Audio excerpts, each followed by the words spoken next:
بالعالمين والصلاة والسلام على أشرف المرسلين نبينا ومولانا محمد وعلى آله وصحبه أجمعين وأشهد أن لا إله إلا الله وحده لا شريك له وأشهد أن محمدا عبده ورسوله صلى الله عليه وعلى آله وصحبه ومن تبعهم بإحسان إلى يوم الدين.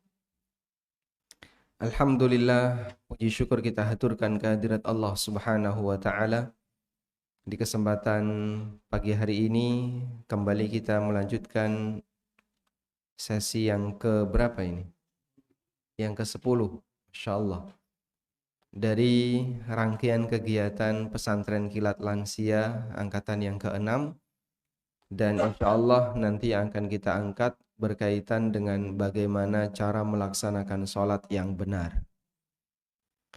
Kita memahami bahwa sholat adalah ibadah yang paling utama. Dalilnya apa, Pak? Dalilnya apa? Allah Subhanahu wa ta'ala jadikan sholat ini sebagai ibadah yang pertama kali dihisab di yaumil qiyamah. Dan ketika sholatnya baik, maka menentukan yang lain jadi baik. Sebaliknya ketika sholatnya jelek, maka yang lain dianggap jelek. Karena itu kita berjuang bagaimana agar sholat kita menjadi sholat yang terbaik. Sebab begini, dalam masalah hisab, standar dunia dan standar akhirat itu berbeda. Kalau hisab menurut standar dunia, yang menentukan adalah bagian yang terakhir. Hisab dunia itu yang menentukan adalah bagian akhir.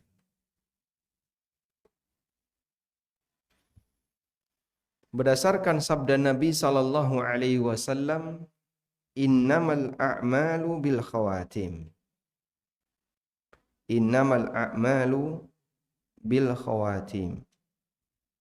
Yang namanya amal itu ditentukan oleh khotimahnya, oleh ujungnya.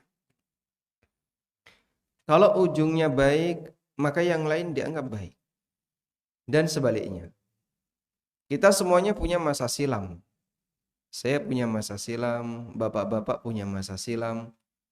Dan enggak semua masa silam itu bagi syariat sejalan. Sehingga mungkin banyak di antara kita yang dulu pernah tenggelam dalam maksiat, tenggelam dalam perbuatan yang haram, pelanggaran-pelanggaran syariat. Tapi itu masa silam.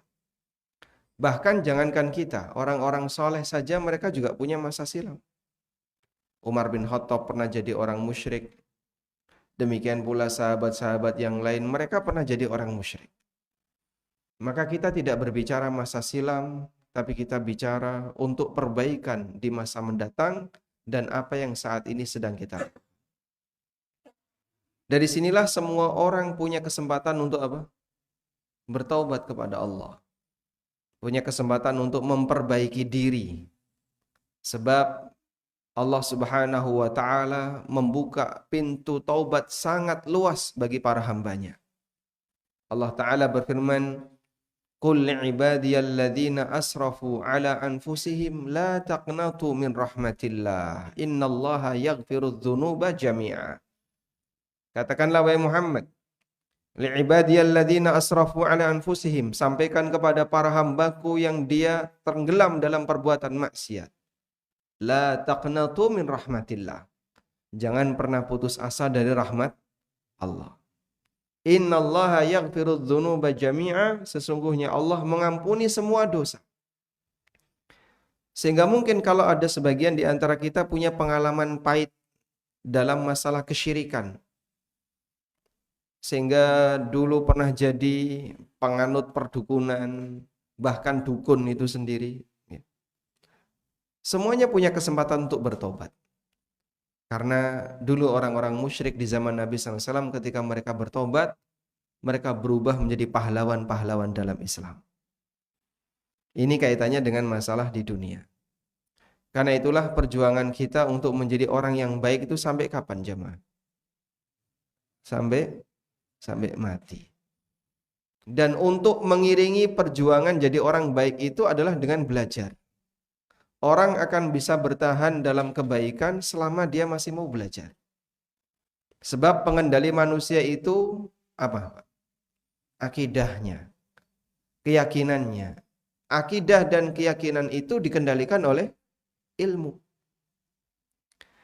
Perbuatan manusia, jadi di sini ada akidah, ada keyakinan. Inilah yang memberikan pengaruh terhadap perbuatan manusia.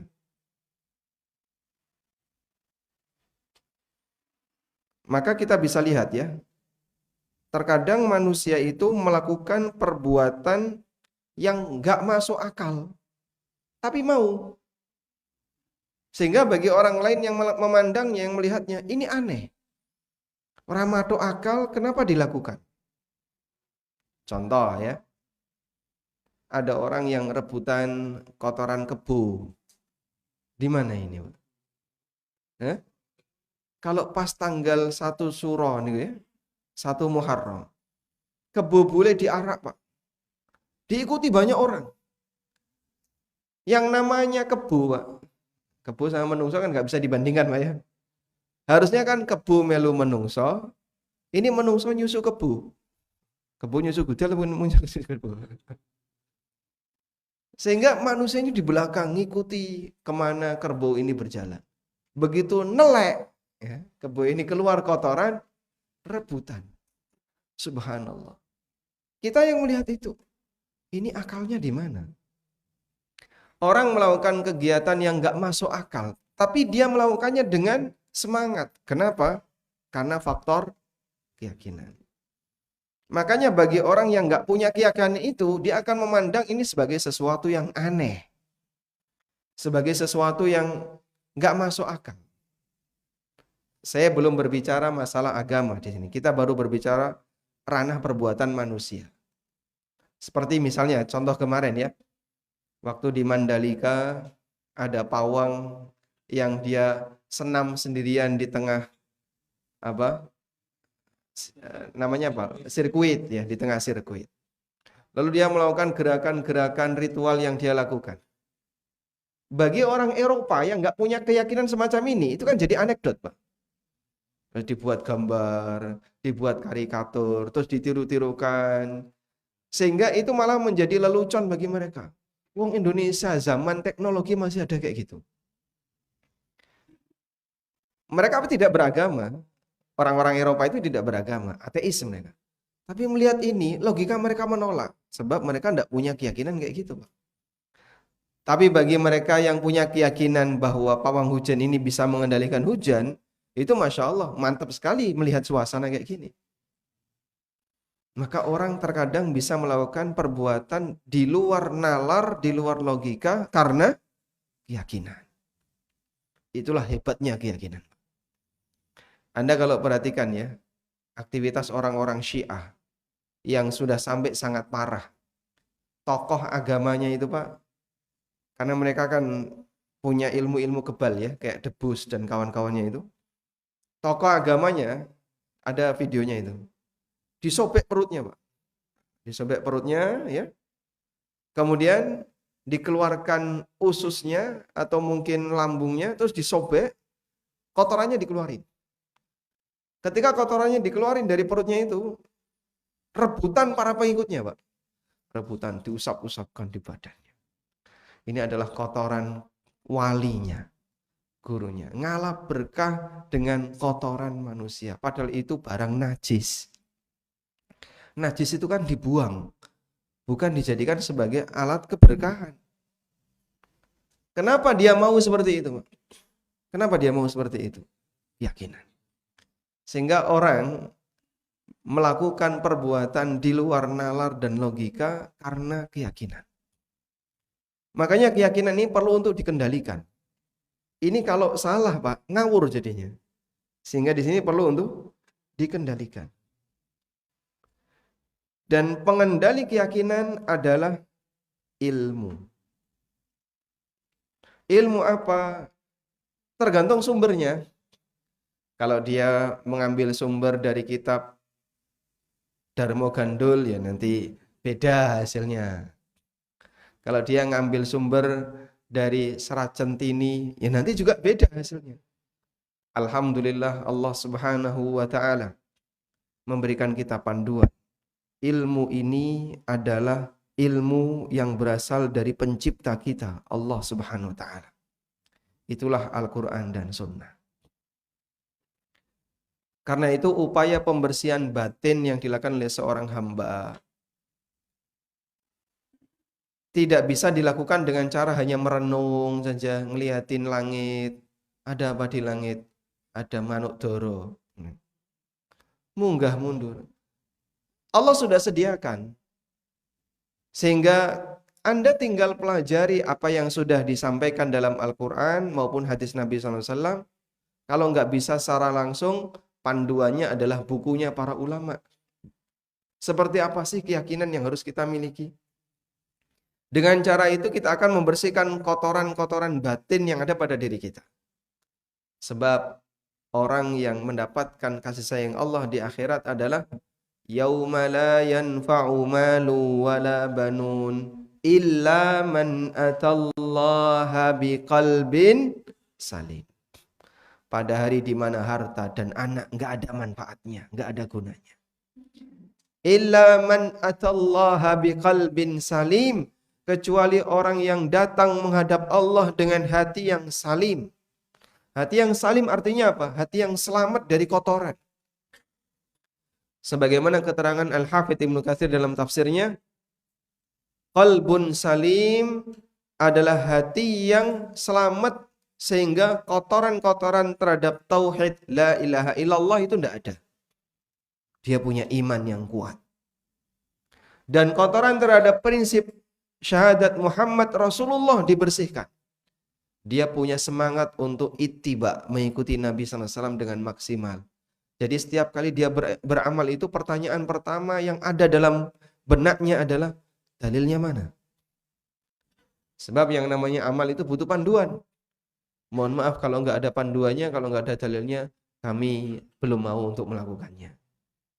Masalah ada orang lain yang melakukan itu urusan pribadi dia. Dan masing-masing menjalankan sesuai dengan keyakinannya.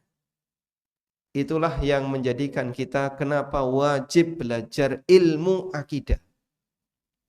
Kemarin Ustadzuna Ustadz Aris Munandar menyampaikan tentang motivasi untuk belajar ilmu agama. Beliau menyebutkan ada ilmu yang disebut dengan ilmu wajib. Apa itu ilmu wajib? Ilmu wajib adalah, beliau menyampaikan itu enggak? Ya, ilmu wajib itu apa, Pak?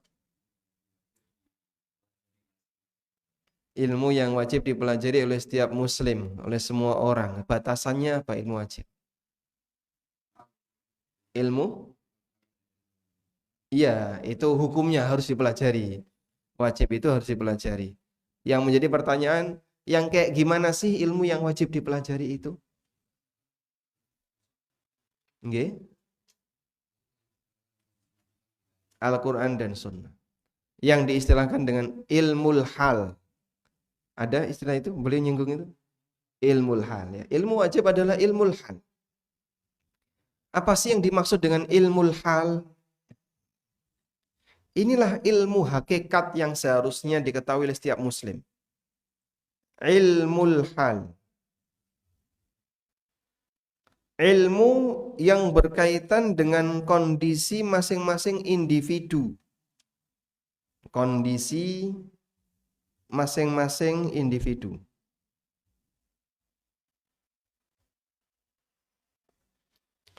Kita punya kesamaan tugas, yaitu menjadi hamba Allah lahir batin. Hamba Allah batin adalah dengan menjadikan batin ini selalu menghamba kepada Allah. Selamatkan hati dari semua noda kesyirikan.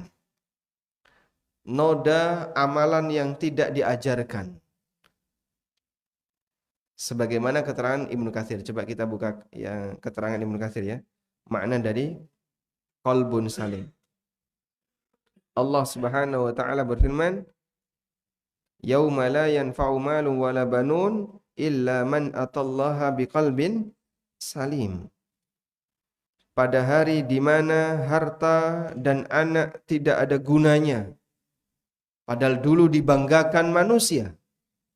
Sing ini lebih oke, hartanya lebih banyak, merasa masa depannya terjamin, merasa lebih tinggi status sosialnya. Yang anaknya banyak atau anaknya punya prestasi, orang tuanya bangga. Dulu ketika di dunia dibanggakan, di akhirat semuanya meninggalkan yang seperti ini. Yauma yafirrul mar'u min akhihi wa ummihi wa abihi wa sahibatihi. Dulu dibanggakan, besok lari meninggalkannya. Illa man atallaha biqalbin salim, kecuali orang yang datang kepada Allah dengan hati yang selamat. Apa hati yang selamat? Ai salimun minad danasi wasyirk. Hati yang selamat dari kotoran dan kesyirikan. Wa qala Muhammad bin Sirin, al-qalbul salim, al-qalbus salim ay ya'lama anna Allah haqqun wa anna as-sa'ata atiyatun la raiba fiha wa anna Allah yab'atsu man fil qubur.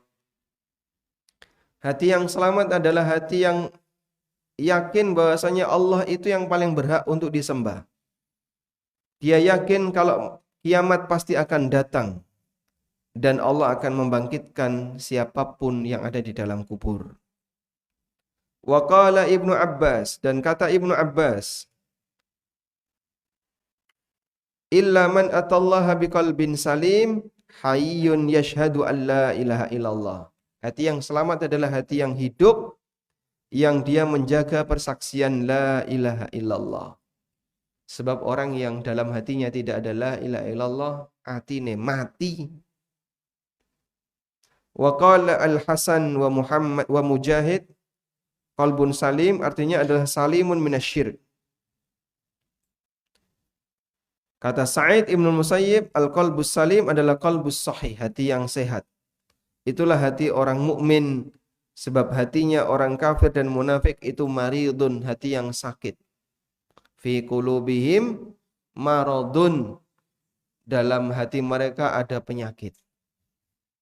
Wa qala Abu Utsman An-Naisaburi, kata Abu Utsman An-Naisaburi, hati yang selamat adalah al-qalbul khali minal bid'ah, hati yang kosong dari keyakinan bid'ah, al-mutmain ila sunnah, yang mantap dan yakin dengan sunnah.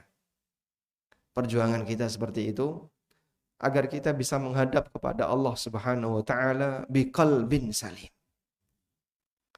Ketika seorang hamba punya qalbun salim, hati yang selamat dari kotoran-kotoran itu, dia punya peluang besar untuk diampuni oleh Allah, disayangi oleh Allah dan masuk surga. Baik. Selanjutnya,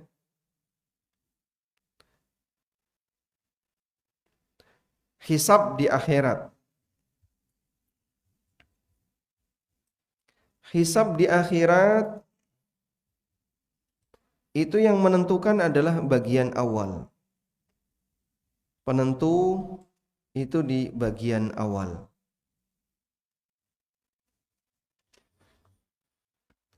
Kalau awalnya baik, setelahnya dianggap baik. Kalau awalnya sudah nggak baik, yang lain dianggap. Ibaratnya begini ya. Kalau orang sedang pertandingan, kemudian gol pertama, itu jadi apa, Pak? Hah? Jadi motivator, jadi trigger, ya. Jadi penyemangat. Ini awalan yang baik, begitu masuk di lapangan 1 menit sudah dapat gol. Ini adalah awalan yang baik. Baik, hisab di akhirat, begitu hasil awalnya baik, makanya nanti yang lain dianggap baik. Allah Subhanahu wa taala menjadikan itu sebagai standar ketika di akhirat. Dalam sebuah hadis yang sahih, Nabi sallallahu alaihi wasallam pernah bersabda, "Awwalu ma yuhasabu bihil 'abdu min amalihi as-shalah."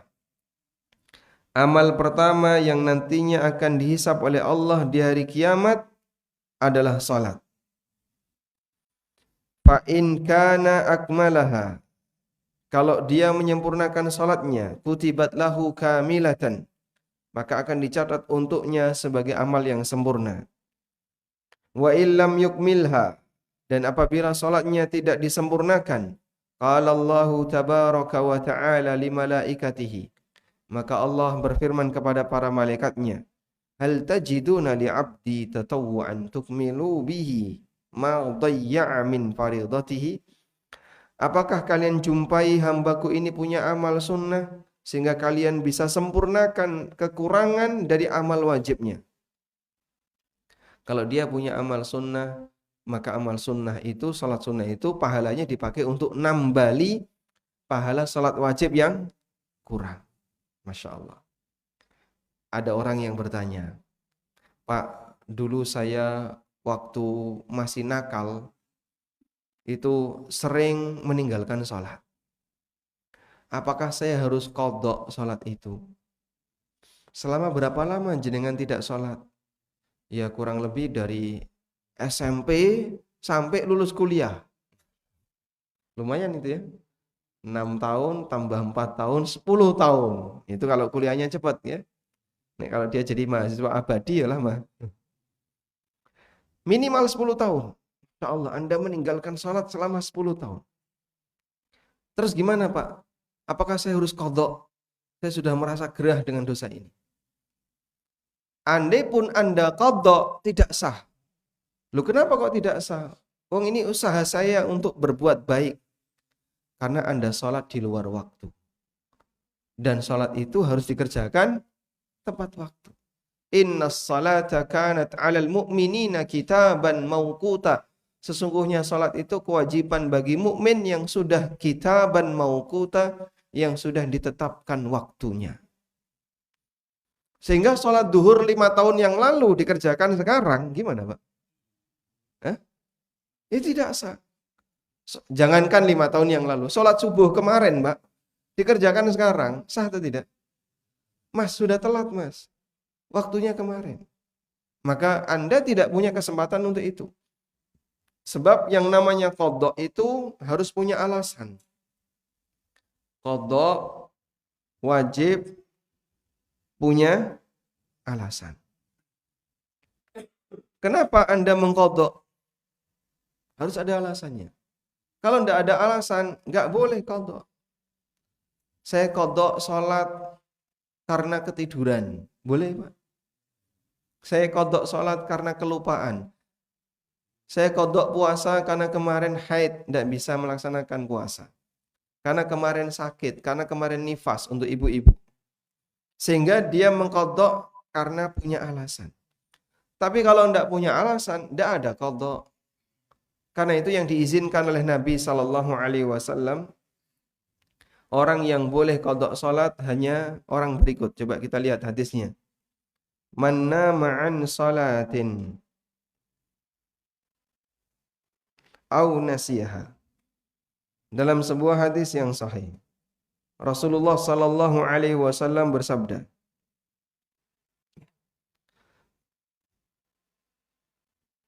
Zakaru lin Nabi sallallahu alaihi wasallam naumahum anis salah. Para sahabat pernah menceritakan kepada Nabi sallallahu alaihi wasallam di mana mereka pernah ketiduran sehingga tidak sempat salat tepat waktu. Faqala, lalu Nabi sallallahu alaihi wasallam mengatakan, innahu laisa fin naumi tafriq. Dalam tidur itu tidak sengaja. Innamat tafritu fil yaqdhah. Sengaja itu kalau yang enggak tidur. Fa idza nasiya ahadukum salatan, kalau kalian lupa salat, au nama anha, atau dia ketiduran, falyusalliha idza dzakaraha. Maka kerjakan begitu dia bangun, begitu dia ingat. Dan bahkan Rasulullah SAW sendiri pernah mengalaminya bersama para sahabat. Dalam sebuah rombongan perjalanan, mereka kemudian kelelahan, lalu beristirahat di malam hari. Nabi SAW berpesan kepada Bilal, kamu jangan tidur, bangunkan kami kalau sudah masuk waktu subuh.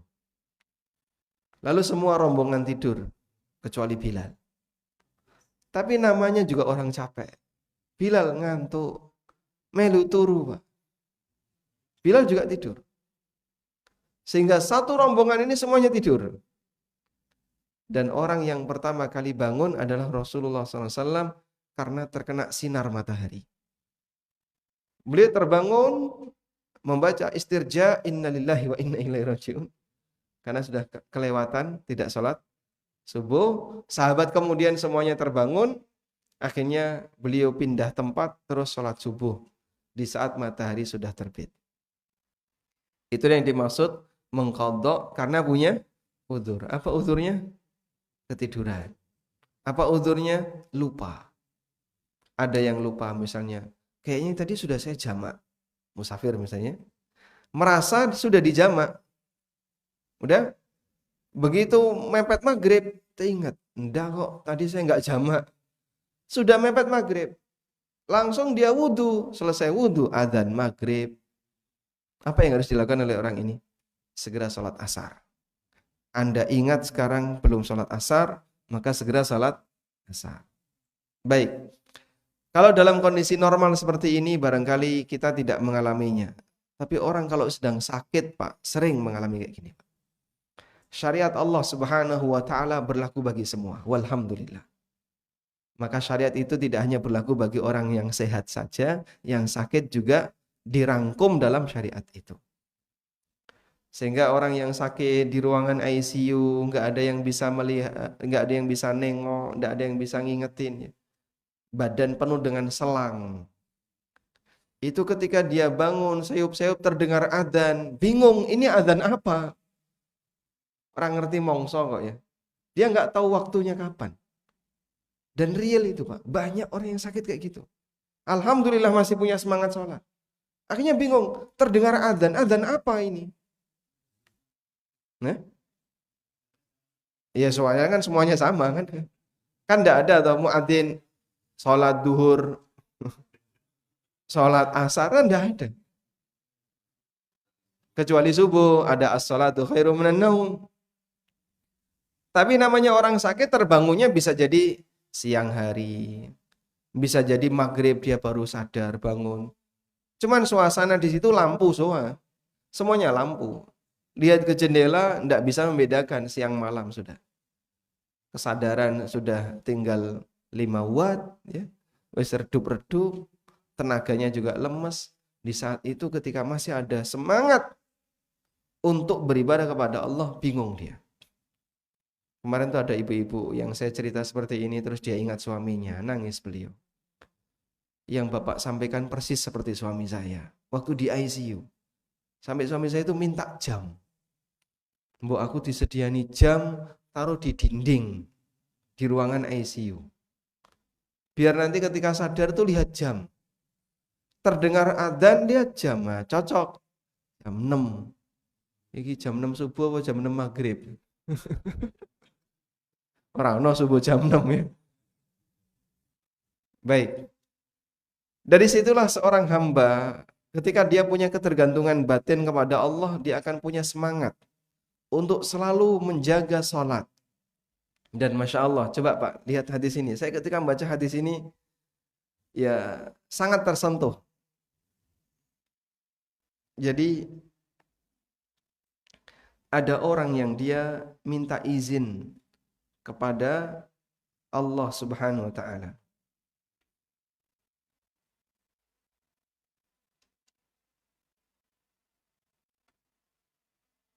Mana hadisnya?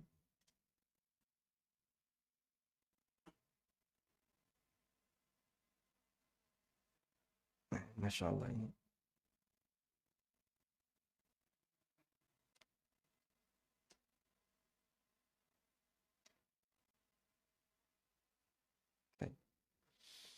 Ini ketemu hadisnya.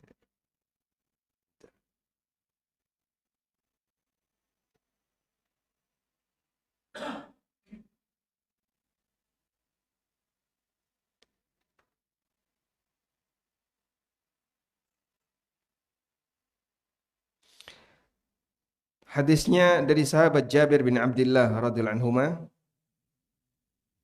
Nabi SAW pernah bersabda, "Idza udkhilal mayyitul qabra." Ketika mayit itu sudah dimasukkan ke alam kubur, muthilat lahu syamsu 'inda ghurubiha. Ditampakkan kepada mayat ini, tapi ini di alam barzakh ya. Ini di alam barzakh. Ditampakkan kepada mayat ini seolah-olah matahari mau tenggelam. Fayajlisu yamsahu ainai. Lalu dia pun bangun, kemudian ngucek-ngucek matanya. Wa yaqulu, dan dia mengatakan kepada malaikat, da'uni usolli. Tolong izinkan saya sholat. Siapa ini, Pak? Mayit. Di mana, Pak? Di alam kuburnya. Coba, andaikan itu jenazah kita, Pak. Orang ini sampai pengen sholat, padahal dia sudah mati. Subhanallah. Berarti menunjukkan apa, Pak? Cintanya dia kepada sholat. Saking cintanya dia kepada sholat. Sampai ketika dia sudah mati, dia itu masih punya semangat untuk sholat. Tapi ini berada di alam barzakh. Ya, ini di luar logika. Kita percaya karena ini sabda yang disampaikan oleh manusia yang tidak pernah berdusta. Sebab beliau maksum dari kedustaan, yaitu Rasulullah Sallallahu Alaihi Wasallam. Dan hadis ini dinilai sebagai hadis yang hasan ya, dari sahabat Jabir bin Abdullah radhiyallahu anhu. Maka pengaruh kuat dari seorang hamba yang dia punya semangat menjaga salat, semangat itu tetap terjaga meskipun dia berada di alam barzakh. Itulah yang kita harapkan. Baik. Nah, bagian dari usaha untuk menjaga itu adalah memperhatikan sunnah-sunnah dalam sholat, kerjakan dengan maksimal. Maka di bagian ini saya akan sebutkan secara ringkas sunnah yang hilang ketika sholat. Jadikan sholat kita berkualitas. Sholat orang mengwaton sholat, apalagi terlalu cepat. Ya, masa 23 rakaat, 7 menit pletas. 23 rakaat. Itu lo dapat apa? Ada nggak, Pak, gerakan senam seperti itu yang diajarkan? Sinse ini mungkin ini. Nggak ada ya? Ya, yang serius sholat. Kesusu apa sih orang itu? Buru-buru apa, Pak? Tapi kan rasanya itu kalau sholat tuh Masya Allah, kapan rampung, kapan rampung. Orang terawih itu ya, baru takbiratul ihram, terawih rakaat pertama, yang dipikir kapan witir. Karena dia nggak betah dengan suasana seperti itu. Nikmati sholat yang kita kerjakan dan berusahalah untuk dimaksimalkan, karena inilah kebanggaan seorang muslim di hadapan Rabb-nya. Baik, sekarang coba kita lihat sunnah yang hilang ketika sholat. Pertama ini, Pak. Kalau sholat, tolong mendekat ke sutroh. Sutroh niku napa? Pembatas. Dan sutroh itu punya ketinggian. Nabi SAW bersabda, La tusalli illa ila sutratin. Janganlah kamu sholat kecuali menghadap ke arah sutroh. Menghadap ke arah pembatas. Dalam hadis yang lain, Idza shalla ahadukum ila sutratin. Kalau kamu sholat, falyadnu minha. Mendekatlah ke sutroh. La yaqta'u syaitanu alaihi salatahu. Agar setan tidak memutus salatnya. Mendekat ke sutroh maksudnya gimana, Pak? Jangan terlalu jauh. Meskipun bisa jadi Anda merasa aman, di depan saya kan tidak ada orang. Milih di belakang saja. Misalnya masuk masjid, ketika Jumatan masih sepi, lalu kita ngambil di belakang. Keliru, Pak. Mendekatlah ke depan. Ke tembok atau ke tiang. Agar di depan kita ada benda yang dekat dengan kita sebagai sutroh. Yang lebih parah lagi kalau ada orang yang sengaja sholat di dekat pintu. Ini sudah tahu ini adalah tempat keluar masuk orang yang mau sholat. Keluar masuk orang yang mau masuk masjid. Dia sengaja sholat di depan pintu. Ganggu orang seperti ini. Dan beberapa kali saya lihat kayak gitu, Pak. Akhirnya jamaah yang lain pada nunggu di belakang banyak sekali. Nungguin satu orang ini sholat. Ini pejabat atau gimana? Penjaga pintu. Ya enggak boleh. Bisa enggak Anda sholat di tempat yang lain yang aman sehingga tidak harus ganggu orang seperti ini. Bisa, baik kalau begitu cari tempat yang aman. Jangan kau jadikan sholatmu sebagai korban dilewati oleh orang. Karena melewati di depan orang yang sholat itu dosanya besar. Bukan dosa kecil, Pak, itu dosa besar. Bahaya ya. Baik, bisa jadi yang salah orangnya yang sholat, sehingga dia mengganggu orang yang mau lewat. Umar bin Khattab radhiyallahu anhu itu pernah melihat ada orang yang sholat, di sampingnya ada tiang, ini sebelah kanan atau kirinya, pokoknya di sampingnya ada tiang, dan dia tidak menghadap tiang. Jadi misalnya ini tiang ya, ini tiang, dia menghadapnya ke sini. Oleh Umar bin Khattab radhiyallahu anhu, gulunya dicekal, Pak. Lehernya dipegang, orangnya ditarik. Suruh pindah menghadap ke tiang. Kamu susahnya apa sih sholat menghadap ke tiang gitu kan? Diajarkan adab. Kalau Umar bin Khattab kan dengan cara yang lebih tegas, yang keras, biar orang itu takut dan tidak mengulangi lagi kesalahan itu. Sholat ke arah tiang, ini dapat pahala. Kalau kamu seperti ini, berarti ini menghindari sutro. Enggak dapat pahala sunnah ini. Maka geserlah ke sini. Begitu. Biar lebih sempurna. Dan ini termasuk bagian dari sunnah yang banyak ditinggalkan oleh masyarakat. Maka sholat itu tidak asal milih tempat, tapi perhatikan kedekatan dengan sutro. Bisa tembok, bisa orang yang sedang duduk, atau orang yang sedang sholat, atau yang lainnya, atau tiang, dan seterusnya. Baik. Selanjutnya, dan sutro itu punya ketinggian ya. Yang benar, ujung sajadah itu bukan sutro. Sutro itu harus punya ketinggian. Karena Nabi SAW ketika ditanya tentang sutro, beliau SAW mengatakan, idza shalla ahadukum wa baina yadayhi mithla muakhiratir rahli. Apabila ada kalian salat dan di depannya sudah ada benda yang ketinggiannya seperti muakhiratur rahli, bagian belakang pelana, itu ada seperti besi yang tinggi ya, kurang lebih mungkin 30 cm. Itu disebut dengan muakhirah ar-rahal. Kalau sudah ada seperti itu, maka silahkan salat. Selanjutnya, mengangkat tangan yang benar di posisi yang tepat. Mengangkat tangan yang benar di posisi yang tepat. Ibnu Umar radhiyallahu anhu mengatakan, anna Rasulullah SAW kana yarfa'u yadayhi hadwa mankibai. Rasulullah SAW ketika mengangkat tangannya itu setinggi pundak. Idza ftataha shalah, ketika melakukan takbiratul ihram, membuka salat, maksudnya takbiratul ihram, setinggi pundak. Dalam hadis Wa'il bin Hujr disebutkan setinggi telinga. Sehingga bisa setinggi telinga, bisa setinggi pundak. Yang benar mana toh Pak? Dua-duanya benar. Sehingga silahkan diamalkan bergantian dan jangan digabung. Allahu Akbar. Tidak boleh. Yang satu di telinga, yang satu di jauh, nggak boleh kayak gini. Ini takbir model baru. Baik. Sudah? Nah, kesalahan sebagian besar masyarakat itu ketika ngangkat tangan nggak serius, kadang di depan dadanya Allah. Dan ini gerakan refleks. Seperti ini rata-rata gerakan. Kenapa gerakan refleks? Karena ket biyen kaya ngono. Tidak ada perubahan berdasarkan kebiasaan. Dengan belajar, orang jadi tahu ilmunya, nanti akan ada perbaikan kalau diseriusi. Saya mau mengubah cara sholat saya yang benar. Baik, perhatikan sunnah-sunnahnya. Ikuti petunjuk yang ada. Gerakan-gerakan refleks itu ditahan dulu. Sebentar, biasanya kayak gini. Biasanya seperti ini. Allahu Akbar.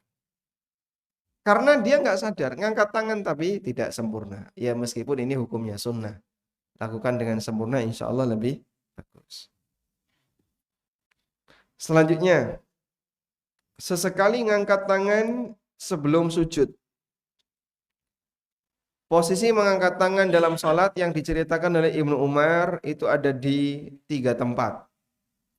Pertama, takbiratul ihram. Yang kedua, ketika mau rukuk. Yang ketiga, ketika i'tidal. 3 ya. Dalam riwayat yang lain, yang keempat adalah ketika bangkit dari tasyahud awal. Baik. Bagaimana kalau mengangkat tangan sebelum sujud? Dari i'tidal, sami Allahu liman hamidah, Rabbana walakal hamdu. Terus dia turun sujud. Allahu Akbar. Turun sujud. Sambil mengangkat tangan. Itu berdasarkan hadis ini. Dari sahabat Malik Ibn al-Huwairits radhiyallahu anhu, beliau menceritakan, annahu ra'an nabiyya sallallahu alaihi wasallam yarfa'u yadayhi fi salatihi idza rafa'a ra'sahu min ruku'ihi wa idza sajada. Beliau melihat Nabi sallallahu alaihi wasallam mengangkat kedua tangannya ketika salat apabila rafa'a ra'sahu min ruku'ihi, ketika bangkit dari ruku' alias i'tidal, wa idza sajada, dan ketika mau sujud. Wa idza rafa'a ra'sahu minas sujud, dan ketika bangkit dari sujud. Hatta yuhadhiya biha furu'a udhunaihi, dan tingginya itu setinggi telinga. Sehingga terkadang tangannya dibuat setinggi telinga. Baik. Selanjutnya, mencengkram lutut ketika ruku'. Rasulullah sallallahu alaihi wasallam pernah mengajarkan kepada Anas bin Malik, "Idza raka'ta, kalau kamu ruku', fadha' kaffaika 'ala rukbataik." Letakkan tanganmu di lututmu, wafruj baina asabi'ik, dan renggangkan jari-jarimu. Warfa' yadaika 'an jambaik, dan lebarkan sikumu ke samping. Sehingga Nabi SAW mengajarkan di sini bagaimana cara ruku' yang benar. Posisi ruku' itu ada 2 ya.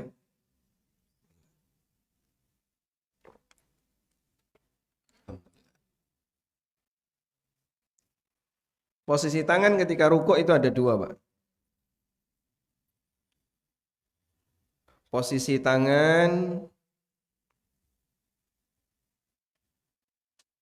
ketika rukuk ada 2.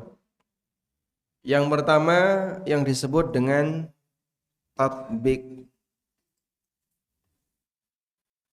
Ini diletakkan di antara 2 lutut.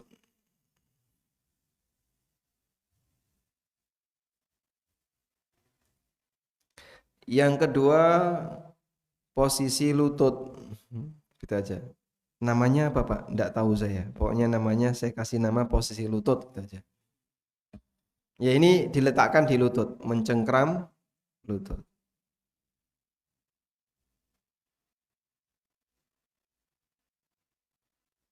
Insyaallah. Baik. Tatbik ini dulu dipraktekkan oleh Rasulullah SAW, namun kemudian beliau tinggalkan, sehingga sudah tidak lagi berlaku alias mansuh. Gimana sih Pak tatbik? Ya. Kalau pakai celana enggak bisa. Makanya saya pakai jubah. Ini digabungin ya. Nah ya.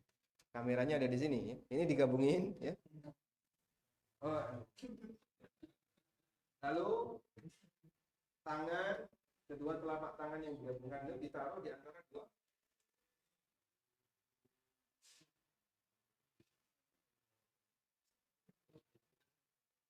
Posisi itu namanya apa? Namanya tatbik. Posisi itu namanya tatbik. Nah, posisi tatbik seperti ini sudah mansuh, sehingga tidak lagi dipraktekkan oleh Rasulullah SAW, dan beliau mengambil posisi lutut. Meskipun ada sebagian sahabat yang masih melestarikan, di antaranya adalah Ibnu Mas'ud radhiyallahu anhu. Baik. Selanjutnya, ketika ruku, kepala dan punggung lurus Kata Aisyah, lam yuskhis ra'sahu. Nabi SAW kalau rukuk itu kepalanya tidak nunduk, walam yusawwibhu, dan tidak dongak, walakin baina dzalik, tapi di antara keduanya. Dan posisi punggung lutut, posisi punggung datar lurus digambarkan andaikan dikasih air, air itu tidak tumpah. Baik, siapa yang mau praktek di depan? Ayo, siapa yang mau praktek? Monggo. Pak? Oh, Masya Allah. Baik, gantian. Sinten? Boleh? Pingsut? Ya, silakan. Masya Allah. Baik. Coba Pak, rukuk. Ya.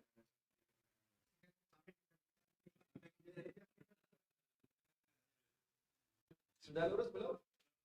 Belum. Kurang apa? Sekarang mau saya kasih air, ya? Siapa? Enggak apa? Ini masih naiknya apa? Jadi yang dimaksud ketika ditaruh air tidak tumpah itu bukan dituang, Pak. Berarti kurang. Makanya tangan sikunya dilebarin situ.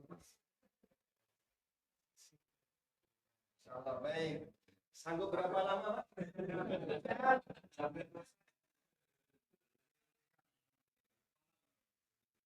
Dan kepalanya tidak dongak, tidak nunduk, tapi lurus.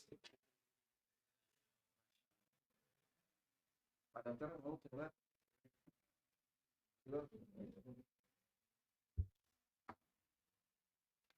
Baik, ini posisi ruko yang benar karena banyak orang ketika ruko itu kadang masih naik begini ya. Tidak boleh kayak gini. Harus turun lagi. Tapi Pak, kalau nggak sanggup gimana? Nah, kalau nggak sanggup, sesuai kesanggupan. Dan Masya Allah, kalau kita maksimalkan itu kadang narik, apa ini Pak? Boyoknya ketarik dan lain-lain. Tulang-tulang belakangnya jadi ketarik. Lebih sehat insya Allah. Selanjutnya, tidak tumak nina. Apa sih yang dimaksud dengan tumak nina itu? Tidak tenang ketika melakukan rukun. Sehingga saat sholat itu cepat sekali. Digambarkan seperti orang yang mematuk. Mematuk, ayam mematuk. Karena saking cepatnya. Nabi SAW pernah mengajarkan tata cara sholat. Idza kumta ila sholati fakabbir. Kalau kamu mau mengerjakan sholat, bertakbirlah.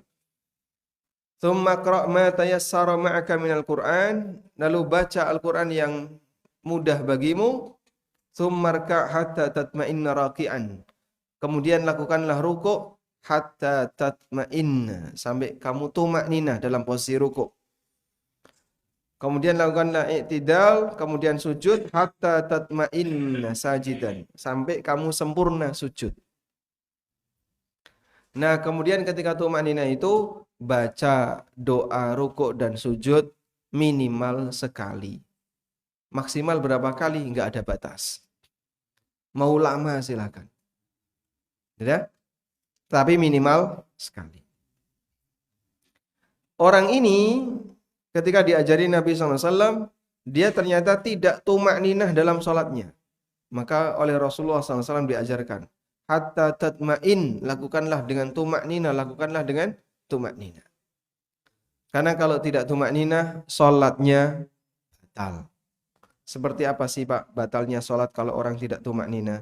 Coba kita lihat ini ya. Dalam buku tafsir sholat, ada yang punya buku tafsir sholat? Ada yang bawa buku tafsir salat. Nah, coba kita lihat seperti apa sih tumak nina itu. Tumak nina ketika salat di halaman 127.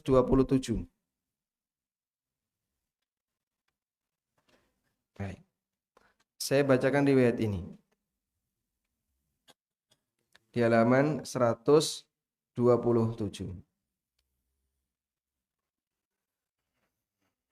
Di sini 128 yang dibaca. Hadis Hudzaifah. Dari Hudzaifah radhiyallahu anhu, beliau pernah melihat ada orang yang tidak menyempurnakan rukuk dan sujud ketika sholat dan terlalu cepat. Setelah selesai ditegur oleh Hudzaifah, "Sudah berapa lama Anda sholat seperti ini?" Maka orang ini menjawab, 40 tahun. Sholat seperti ini 40 tahun. Berarti kurang lebih usia orang ini berapa, Pak? Tambah 15. Andai pas lansia ya, 55 tahun. Peserta lansia. Maka Hudzaifah radhiyallahu anhu langsung mengatakan, engkau tidak dihitung sholat selama 40 tahun. Hudzaifah mengatakan, walau mitta wa anta tusalli hadhis salah la mitta ala ghairi fitrati Muhammadin sallallahu alaihi wasallam. Kalau kamu mati sementara sholatmu kayak gini, maka kamu mati dalam keadaan tidak di atas fitrah atau ajaran Muhammad sallallahu alaihi wasallam. Nabi Muhammad sallallahu alaihi wasallam nggak pernah ngajarin kayak gini. Maka sholat yang terlalu cepat itu batal. Sholat yang terlalu cepat batal. Baik, kita lanjutkan. Yang ketujuh, menempelkan dahi dan hidung di lantai. Nabi SAW bersabda, la yaqbalullahu salatan la yusibul anfu minha ma yusibul jabin. Allah tidak menerima salat bagi orang yang tidak menempelkan hidungnya ke tanah sebagaimana dia menempelkan dahinya ke tanah. Meskipun barangkali hidung kita tidak semancung orang Arab, tapi insya Allah mancungnya hidung kita tidak ke dalam.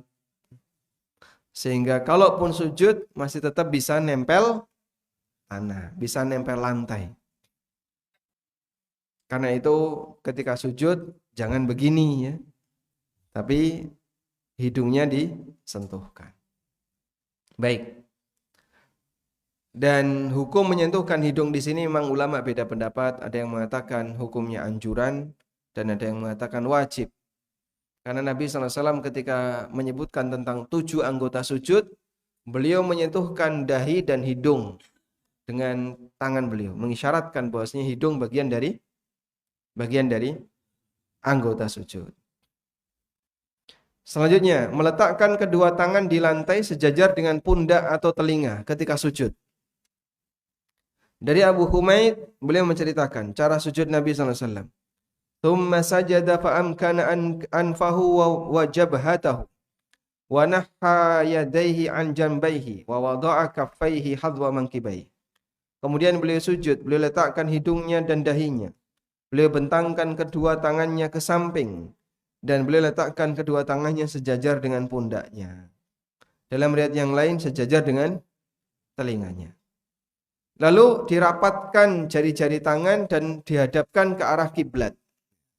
Jadi bukan begini, tapi menghadap ke arah kiblat. Bukan direnggangkan, tapi dirapatkan. Sehingga sujud itu kebalikannya rukuk.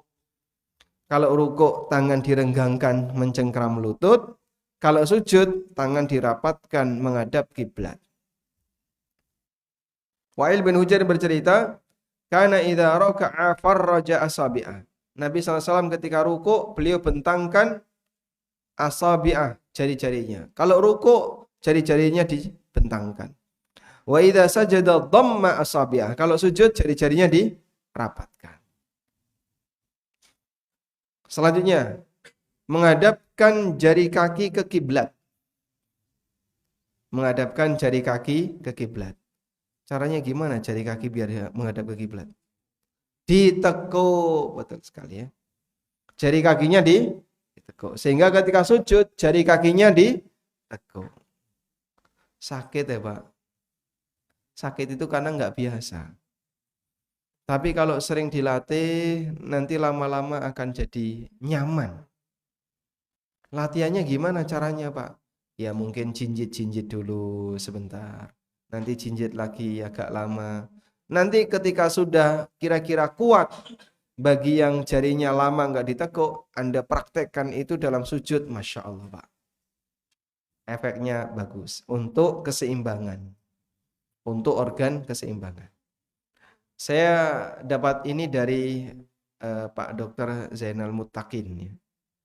Beliau praktek di Sarjito juga ya. Jadi beliau pernah menyarankan begini, kalau Anda punya masalah dari sisi keseimbangan, keseimbangan itu vertigo dan kawan-kawannya itu ya, maka solusinya kalau bangun tidur itu jangan langsung ngadeg ya. Tapi gimana Pak? Miring dulu, habis miring jangan merem. Habis miring, terus duduk. Setelah duduk, baru berdiri. Setelah itu jinjit. Jadi beliau sarankan jinjit. Tangi turu jinjit. Masya Allah. Nah, tangi turu dalam posisi jinjit itu kenapa? Menguatkan katanya ya, organ keseimbangan. Saraf keseimbangan, otak belakang. Sehingga kita punya ini Pak. Sholat subuh jenengan tuh kayak gitu Pak. Waktu sujud, nek gelem serius. Tapi biasanya kan orang tuh menyerah duluan ya. Kalah dengan badannya. Rodok loro ya Mas. Langsung disalahnya gitu aja. Nggak dicoba dulu. Padahal ini sebenarnya bermanfaat bagi kesehatannya. Kata Ibnu Umar, Nabi SAW itu suka menghadapkan anggota tubuhnya ke arah kiblat ketika sholat. Makanya jari-jari menghadap kiblat. Sampai yang tidak menghadap kiblat ditekuk biar menghadap kiblat.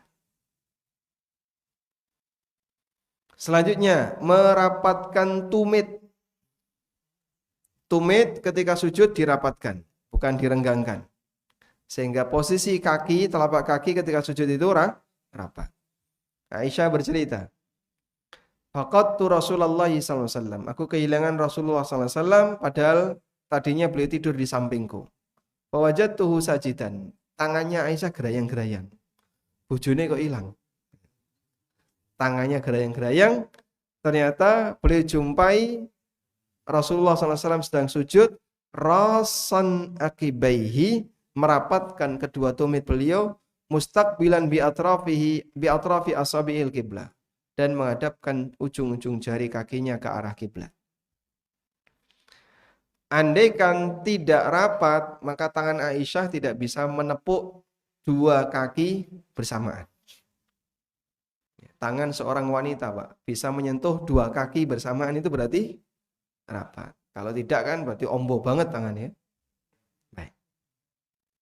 Selanjutnya, merenggangkan antara paha dan perut.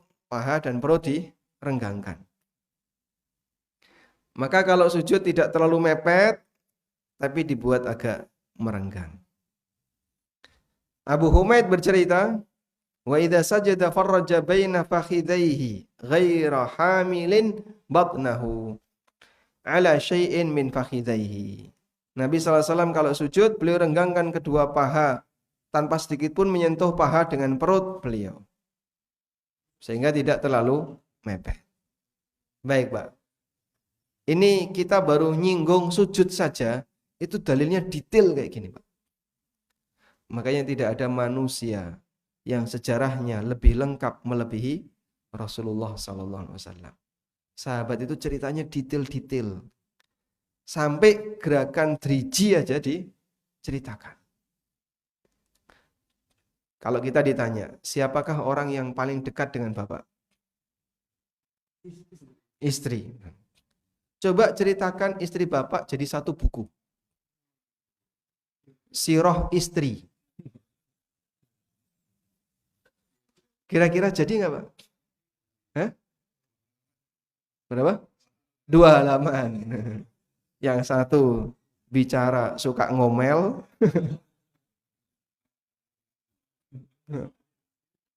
Masya Allah. Baik. Sehingga orang terdekat kita saja, kalau kita disuruh cerita, itu nggak bisa lengkap. Orang yang Anda ketahui dari lahir itu kan anak. Saya tahu dia dari lahir sampai dia besar, ngerti. Tapi kita disuruh cerita tentang anak kita. Bagian detail itu tidak kita ceritakan. Karena tidak ada manusia di mana amalannya ketika ditiru menghasilkan pahala kecuali satu. Rasulullah SAW. Makanya kalau ada orang ditiru, Nabi SAW ditiru, dan ternyata perbuatannya beda, pilih mana? Pilih Nabi SAW. Jangan pilih selain Nabi. Ya sederhananya kayak gitu ya. Baik. Selanjutnya, menjaga variasi bacaan. Dalam sholat itu ada beberapa bacaan yang diajarkan secara variatif. Banyak redaksinya. Misalnya doa iftitah. Ada berapa versi doa iftitah? Ada banyak. Misalnya bacaan apa? Allahu akbar kabira walhamdulillahi katsira wa subhanallahi bukratan wa asila. Bacaan yang lain, Allahumma ba'id baini wa baina khataayaya. Bacaan yang lain, subhanakallahumma wa bihamdika wa tabarakasmuka wa ta'ala jadduka wa la ilaha ghairuka. Bacaan yang lain tidak hafal. Baik. Ada banyak redaksi. Sujud juga sama. Subhana rabbiyal a'la. Subhanakallahumma rabbana wa bihamdika Allahumma gfirli. Terus apa lagi? Subuhun kudusun rabbul malaikati warruh. Ada banyak versi. Yang bagus gimana, Pak? Hafalkan semuanya kalau bisa, atau hafalkan minimal lebih dari satu. Sudah? Praktekkan secara bergantian. Apa sih manfaatnya? Satu, menjaga kelestarian sunnah Nabi SAW. Biar nggak hilang. Biar itu nggak hilang di masyarakat. Yang kedua, mengamalkan sunnah itu secara bergantian. Yang ketiga, menghindari potensi ta'assub. Bapak kalau mau tasyahud, pripun? Saya kalau baca tasyahud, at-tahiyyatul mubarakatus shalawatut thayyibatu lillah. NU sampean, Pak. Nek jenengan pripun? At-tahiyyatu lillah wassalawatu wathayyibat. Muhammadiyah sampean. Sejak kapan ada tahiyat NU dan tahiyat Muhammadiyah, Pak? Sejak kapan, Pak? Apakah Nabi SAW diutus untuk orang NU? Atau diutus untuk orang Muhammadiyah saja? Tidak. Beliau sebagai rahmatan lil alamin. Tapi kenapa di masyarakat kita ada kesan seperti itu? Kalau at-tahiyatu lillah wassalawatu wathayyibat, tahiyatnya Muhammadiyah. Kalau at-tahiyatul mubarakatus shalawatut thayyibatu lillah, tahiyat NU. Itu loh Pak, sampai ketika sholat kok pinggire maca doane beda, kepikiran. Tonggoku NU. Pinggirku Muhammadiyah. Itu sampai kadang orang jadi nggak khusyuk. Nanti setelah sholat, lirik-lirikan. Arab salaman, izin. Subhanallah. Padahal dua-duanya sunnah. Mau tasyahud pertama maupun yang kedua semuanya sahih. At-tahiyyatu lillah wassalawatu wathayyibat. Itu riwayat Bukhari Muslim dari Ibnu Mas'ud. At-tahiyyatul mubarakatus salawatut thayyibatu lillah. Hadisnya riwayat Muslim dari Ibnu Abbas. Dua-duanya sahih. Maka yang bagus, jenengan kalau ditanya tahiyatnya gimana, Pak? Ya kadang-kadang at-tahiyyatu lillah wassalawatu wathayyibat, kadang-kadang at-tahiyyatul mubarakatus salawatut thayyibatu lillah. Sampeyan niki gak jelas. Muhammadinu sampeyan niki.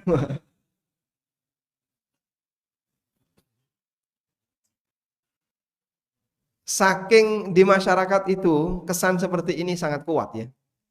Sehingga seolah-olah mereka tidak ridho kalau orang itu tidak hanya fokus di salah satu. Padahal semuanya sunnah. Doa iftitah juga sama. Jenengan kalau baca doa iftitah apa? Allahumma ba'id baini wa baina khataaya Muhammadiyah ya. Yang satunya Allahu akbar kabira walhamdulillahi katsira NU. Podo kayak gini. Yang bagus gimana? Hafalkan semuanya, amalkan secara bergantian.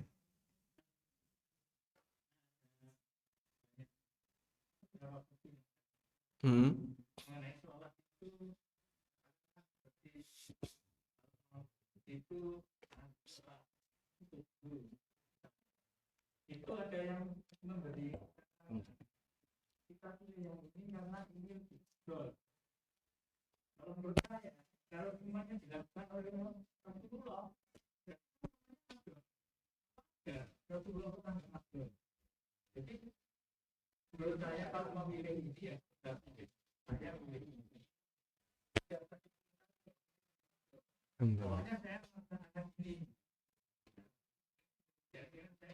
Siap.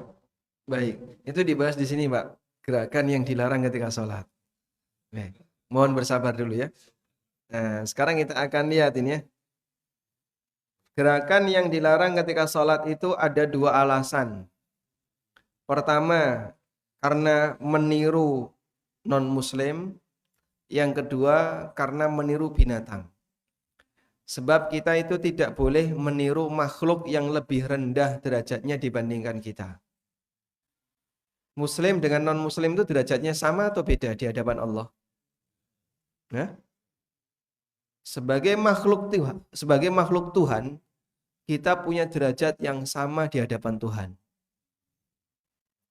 Kalimat ini salah atau benar? Hah? Sebagai makhluk Tuhan, kita punya derajat yang sama di hadapan Tuhan. Kalimat ini salah atau benar? Berarti kalau sebagai makhluk Tuhan semuanya sama, kamu dengan iblis sama derajatnya. Sama-sama makhluk Tuhan. Ada yang beriman, ada yang tidak beriman. Allah menyebut orang yang beriman sebagai khairul bariyah, makhluk terbaik. Dan orang yang kafir disebut oleh Allah sebagai syarrul bariyah. Kok bisa disamakan? Aneh ini. Maka hal yastawil ladzina ya'lamuna wal ladzina la ya'lamun. Enggak sama antara orang yang berilmu dan yang tidak berilmu. La yastawi ashabun nari wa ashabul jannah. Ashabul jannati humul ora podo, Pak. Golongan nyemplung neraka kalau golongan yang dapat surga. Maka kalau disamakan ini aneh. Sudah? Karena itulah jika kita sadar muslim dan kafir itu beda, lalu siapakah yang lebih terhormat di hadapan Allah? Mukmin lebih terhormat di hadapan Allah. Tapi kan di mata hukum semuanya sama. Ya, kita tidak bicara hukum negara. Kita sedang berbicara untuk koridor syariah. Ya? Selanjutnya, pertama, ini yang ditanyakan tadi. Turun sujud seperti onta. Coba lihat teks hadisnya. Saya hanya mencuplik dan tidak melakukan pengubahan speser pun. Nabi SAW bersabda, "Idza sajada ahadukum fala yabruk kama yabrukul ba'ir." Kalau kamu sujud, maka jangan ambruk seperti ambruknya onta. Ambruk itu bahasa Arabnya yabruk. Hah? Nggih. Turun itu namanya apa? Ambruk. Fala yabruk kama yabrukul ba'ir. Maka janganlah kamu turun seperti turunnya onta. Seperti apa sih larangan turun onta itu? Yang melarang lebih tahu daripada yang lain. Siapa yang melarang ini? Nabi SAW. Sehingga ketika beliau mengatakan, janganlah turun seperti turunnya onta. Beliau yang lebih tahu maksud beliau itu apa. Nah, di lanjutan hadis, beliau menjelaskan itu. Sehingga maksud larangan itu adalah seperti ini. Misal, ada orang tua bilang kepada anaknya, nanti kalau ada tamu, jangan bertindak nggak sopan. Jangan naik meja. Berarti yang dimaksud orang tua dengan larangan bertindak tidak sopan itu adalah naik meja. Karena dia melihat misalnya anaknya ini suka naik meja. Maka dinasihatkan nanti kalau ada tamu jangan bertindak tidak sopan, jangan naik meja. Karena orang tua lebih tahu maksudnya. Dipahami ya? Baik. Nah, dilanjutkan hadis beliau mengatakan wal yadha yadaihi qabla rukbataihi. Letakkan tangan sebelum lutut. Berarti ketika di depan dilarang turun seperti turunnya onta, di bagian belakang dijelaskan maksudnya, maka ini bisa kita kesimpulkan yang dimaksud turun dengan turunnya onta adalah lutut dulu. Wallahu a'lam. Bunyi hadisnya seperti itu. Sudah? Nah, dalam riwayat yang lain, riwayat Bukhari, dari Nafi, beliau menceritakan, karena Ibnu Umar yadha'u yadaihi qabla rukbataihi. Ibnu Umar itu meletakkan tangan dulu sebelum lutut. Agar tidak sama seperti onta. Sekarang akan kita praktekkan bagaimana cara sujud sesuai sunnah. Baik, ini berarti ditampilkan di layar ya. Nah, kelihatan? Antum pindah depan. Turun sujud sesuai sunnah. Setelah i'tidal, lalu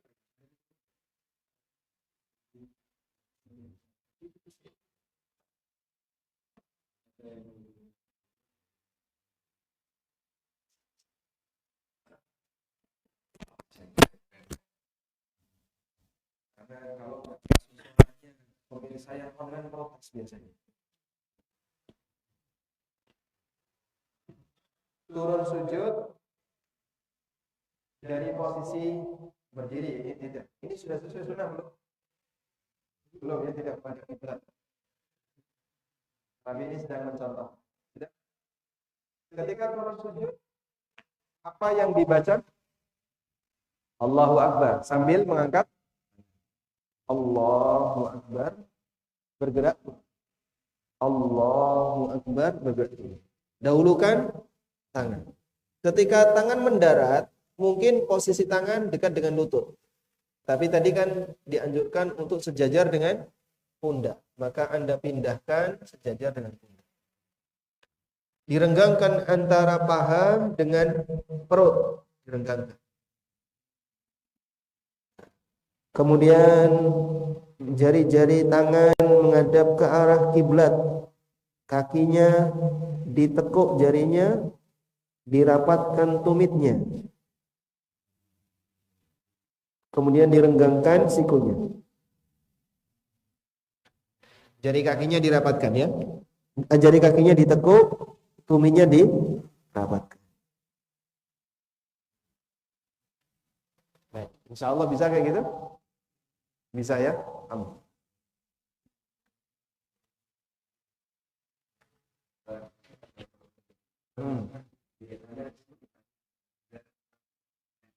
Siap.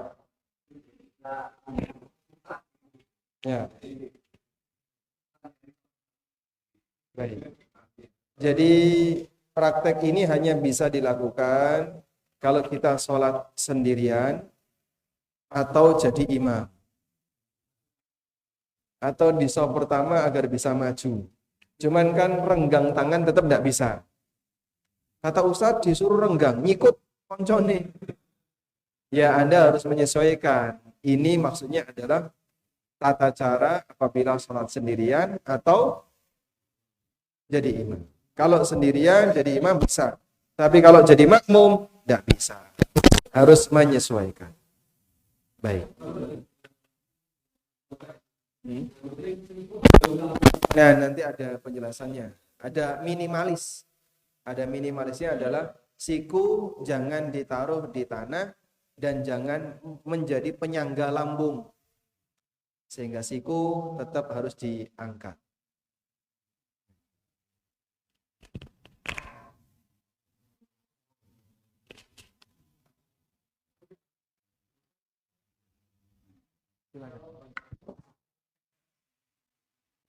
Agak sedikit gemuk. Ya. Antara saf 1 dengan 2 atau di belakangnya itu agak rapat. Jadi pada saat kita sujud kena juga Ustadz antara paha dengan perut itu bagaimana? Apakah itu sudah mutlak harus? Baik. Kalau bapak-bapak ada yang sebagai takmir ya, kami sarankan akan lebih rapi ketika sajadahnya dibuat berjarak. Kelihatan lebih rapi, lebih bersih daripada mepet-mepet ya. Sebab sajadah kita itu lebarnya berapa biasanya? 110, 120, 120, lebar-lebar. Panjangnya enggak tahu, lebarnya. Eh? 60, cuma 60. Sajadah yang masjid itu loh Pak, sajadah roll karpet masjid itu berapa biasanya? 100, 1 meter.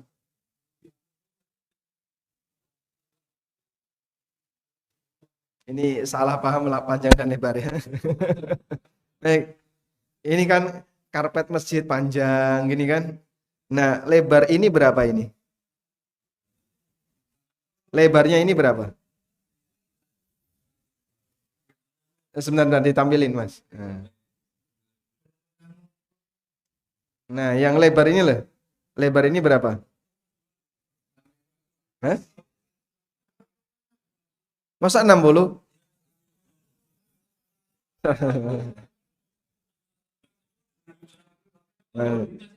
Siap. 1,2. 120. Regone piro nih ini? Baik. Ukurannya macam-macam. Tergantung harga ya. Yang standar ya, Pak. Baik. Intinya begini ya. Kalau di ukuran 120 ini masih terlalu rapat, terlalu pendek, maka sebaiknya antara sajadah satu dengan sajadah yang berikutnya itu dikasih renggang. Akan kelihatan lebih rapi dan lebih nyaman. Apalagi sing sholat nih wong telu gitu. Nah, yang sholat orangnya cuma sedikit, sajadahnya dibuat rapat. Kadang cuma 2-3 soft, belakangnya kosong momplong. Kalau dibuat lebih renggang ini kan lebih cakep. Ya. Dan lebih iris sajadah. Baik. Sehingga orang ketika sujud bisa agak renggang antara paha dengan perut. Kalaupun tidak bisa, maka fattaqullaha mastata'tum. Kerjakan sebisanya. Baik, kita lanjutkan. Sekarang. Membentangkan tangan seperti anjing. Nabi SAW mengajarkan i'tadilu fis sujud wala yabsut ahadukum dhira'aihi in bisatal kalbi. Bersikaplah i'tidal ketika sujud. I'tidal ketika sujud maksudnya adalah ideal.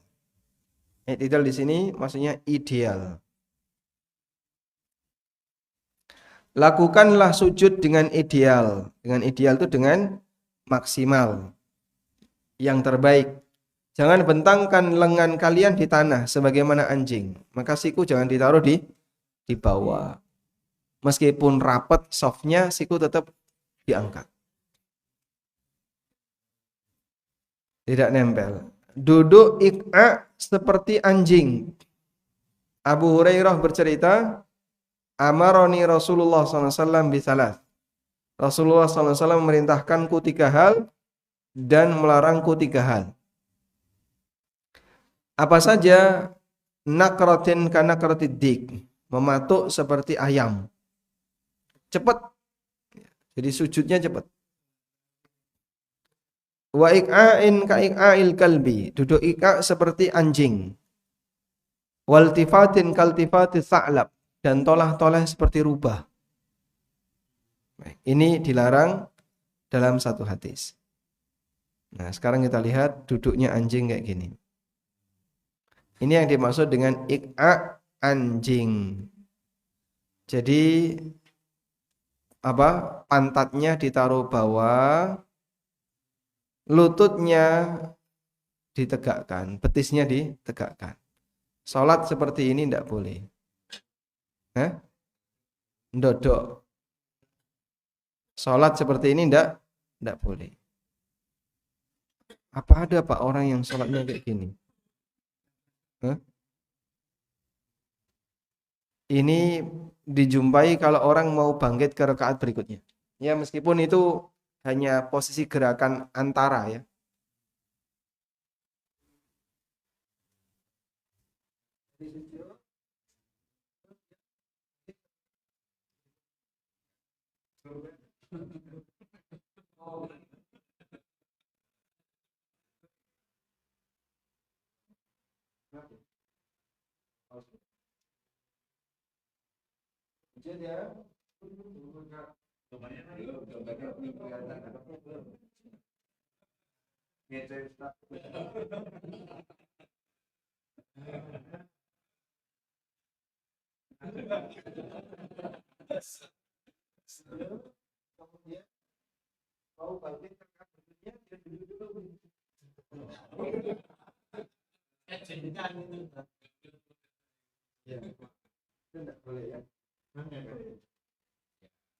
Selanjutnya, duduk seperti duduknya setan.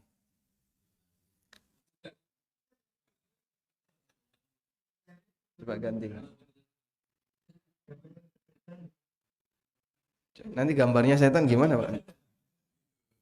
Aisyah menceritakan, karena Rasulullah SAW yafrishu rijlahul yusra. Nabi SAW membentangkan kaki kirinya, wa yansibu rijlahul yumna, dan kaki kanannya ditegakkan. Berarti duduk apa ini?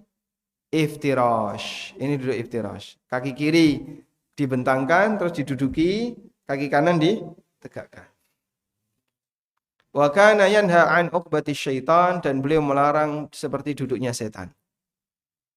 Bagaimana duduknya setan? Coba lihat keterangan An-Nawawi. Duduk ik'a terlarang dalam sholat, yaitu pantat nempel di tanah, betis ditegakkan, tangan diletakkan di tanah, seperti duduknya anjing atau binatang yang lainnya. Itulah duduknya setan. Yang kayak tadi itu. Coba duduk sambil memeluk lutut. Nah, udah ditegakkan, betisnya ditegakkan. Udah, betis ditegakkan. Nah, dipisah, kakinya dipisah. Udah, sekarang tangannya taruh samping. Nah, seperti itu ya. Seperti, ini duduknya setan ya. Nah, ini dia gambarnya. Ada dua cara ik'a. Ada ik'a yang sunnah dan ada ik'a yang dilarang. Ik'a yang sunnah, gambar yang kiri. Yang ini, ik'a yang sunnah. Sedangkan yang sebelah kanan, ini ik'a-nya setan. Iya. Sudah?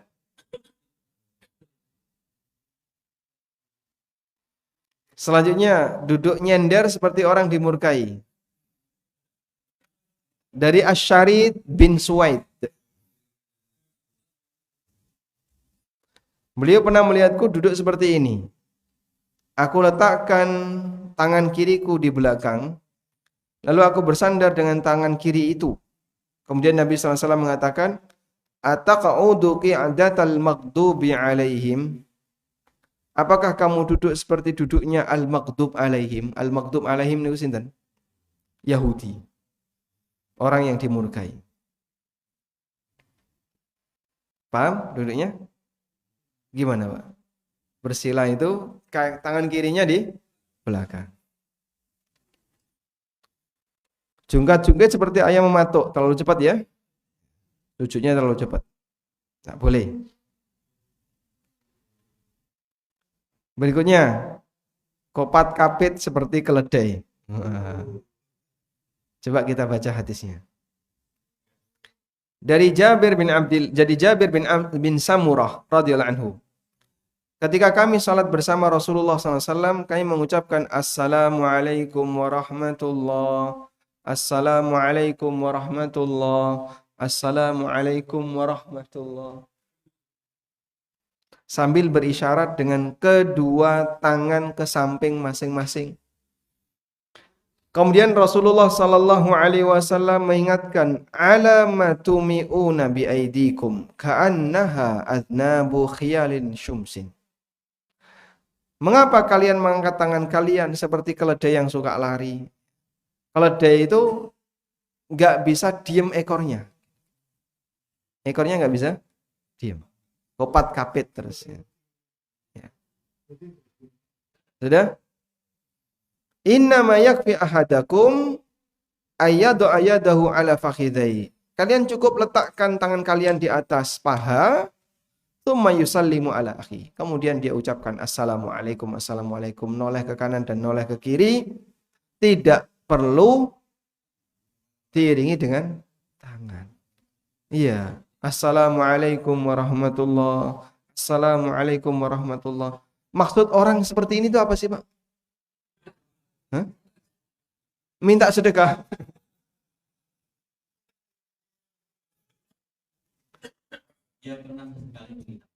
Banyak Pak itu Pak. Banyak. Sering saya seperti itu. Dan saya pernah tanya sama seseorang. Kalau dia itu prakteknya gini. Assalamualaikum warahmatullah. Yang satunya diam. Gak dibuka. Assalamualaikum warahmatullah. Saya tanya. Mas kok kayak gitu kenapa? Saya ketika itu, assalamualaikum warahmatullah, terbukalah pintu surga. Assalamualaikum warahmatullah, tertutuplah pintu neraka. Itu kan mau alasan. Ngarang. Padahal ini dilarang. Sehingga tidak boleh ngarang, padahal sudah dilarang. Walhamdulillahirabbil alamin. Sudah selesai Pak ya, saya angkat lagi sudah tidak bisa ini. Nah, sudah? Alhamdulillah udah selesai. Cukup? Masya Allah.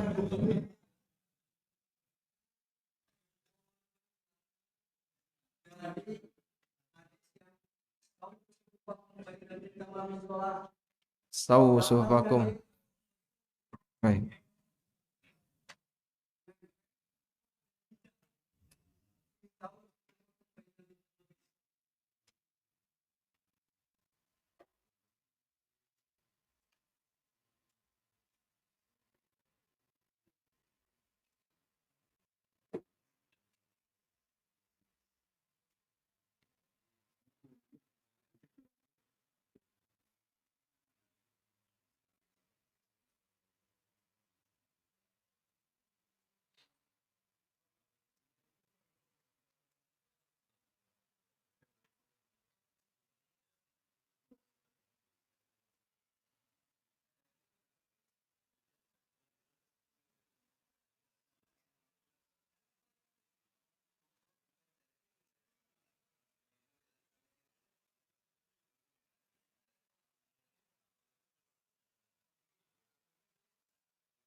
Baik. Coba kita lihat riwayat ini ya.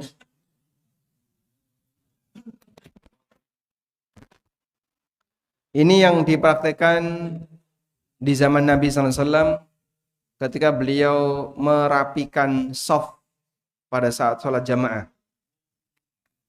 Dari Anas radhiyallahu anhu, Nabi SAW pernah mengatakan, aqimus sufuf, tegakkanlah shaf. Artinya buat shaf maksimal. Fa inni arakum khalfa dhahri, karena aku bisa melihat kalian dari belakang. Hadis riwayat Bukhari Muslim. Kemudian dari Abdullah bin Umar, Rasulullah SAW bersabda, aqimus sufuf, tegakkan shaf, rapikan shaf. Wahadhu bainal manakib, luruskan pundak-pundak. Luruskan pundak-pundak. Wasuddul khalal, tutup bagian yang celah. Kalau ada celah, tutup. Walinu biaidikum ikhwanakum, dan bersikaplah lunak terhadap jasad kalian, badan kalian terhadap saudara kalian. Sehingga jangan terlalu kaku, nyikut kanan, nyikut kiri. Kalau sedekap ya jangan terlalu ngelebar sehingga nyikut teman-temannya.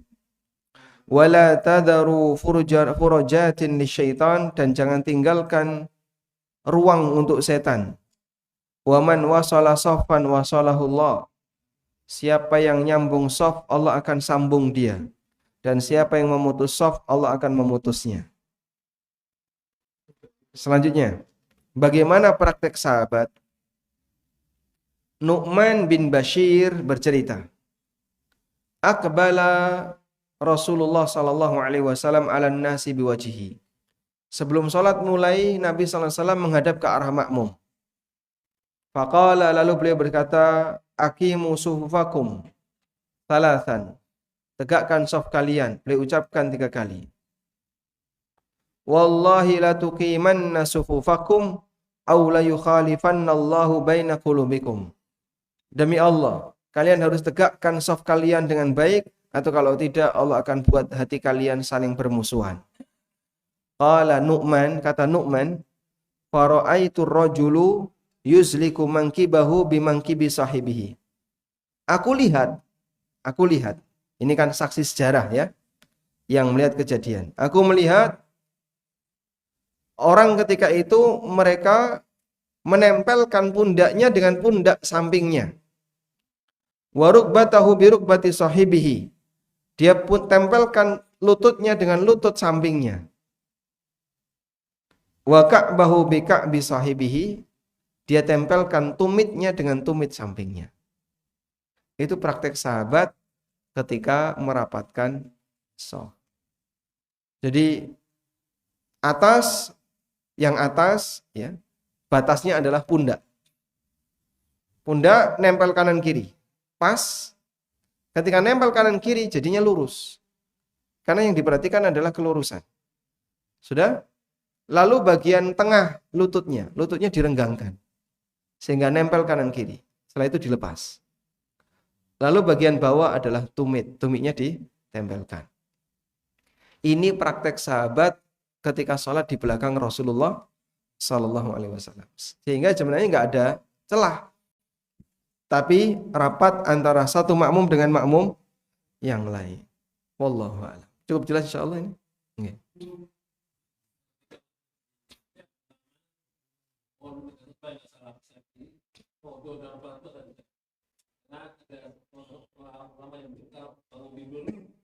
Sholatnya waktu bangun.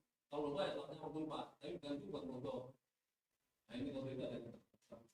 Yang kedua, waktu bangun dari sujud ke berdiri. Ini yang banyak berbeda juga. Ada yang berhenti, ada yang langsung. Saya pernah dengar itu yang sudah istirahat. Karena sudah nggak mampu lagi itu langsung karena ya katanya gitu. Baik.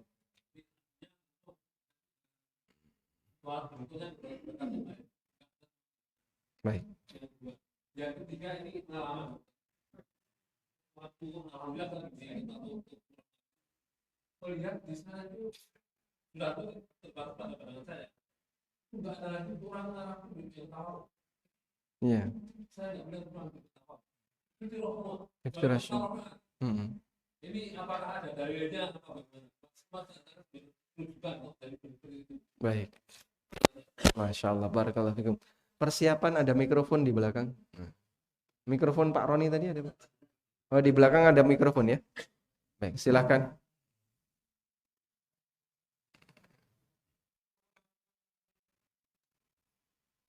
Assalamualaikum warahmatullahi wabarakatuh. Waalaikumsalam. Kalau memperhatikan sholat dari awal sholat itu relatif lebih mudah. Begini, pada saat kita menambahkan sholat juga, pemahamannya berbeda-beda. Ada yang ya lepas benar dan salah, ini fakta yang harus kita luruskan. Menambah sholat baru, ya dia langsung di ujung kanan. Di ujung kanan. Iya, itu jelas nggak benar yang kita tahu. Mesti dari tengah kan?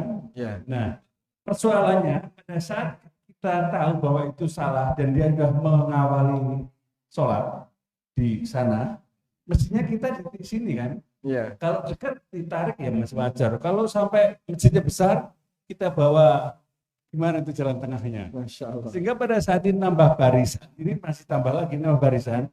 Ada beberapa Kalau sub yang nambah berikut berapa jarak antara sub yang paling belakang. Nambah berikutnya, tapi mosok nungguin kasusnya seperti itu. Bagaimana yang terbaik menghadapi seperti ini? Terima kasih. Assalamualaikum warahmatullahi wabarakatuh. Waalaikumsalam warahmatullahi wabarakatuh. Oh baik, dua penanya dulu. Karena ini masih nyambung dengan pertanyaan tadi ya, masalah merapikan soft.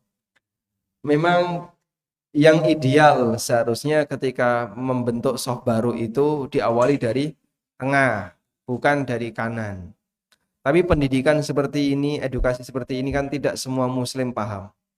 Sehingga pelanggaran di masjid-masjid masih banyak, tapi takmirnya juga nggak pernah mengingatkan, atau bisa jadi takmirnya juga nggak tahu. Makanya masjid yang ideal itu ilmu pesolatan, ilmu tentang masalah sholat harus sudah pernah disampaikan. Tapi kadang pengajiannya itu malah sibuk ngurusi politik, ya, bahas masalah pemerintah, ekonomi, sosial, dan seterusnya. Masalah sholat gak iso. Sehingga keduren bahasnya. Bagian yang paling prinsip ditinggalkan. Itu yang paling banyak terjadi di masyarakat. Karena itu takmir seharusnya menentukan kurikulum. Kajian di masjid ini kurikulumnya kayak gini. Dahulukan yang paling vital dulu. Misalnya masalah tauhid, masalah akidah, kemudian masalah sholat, dan seterusnya.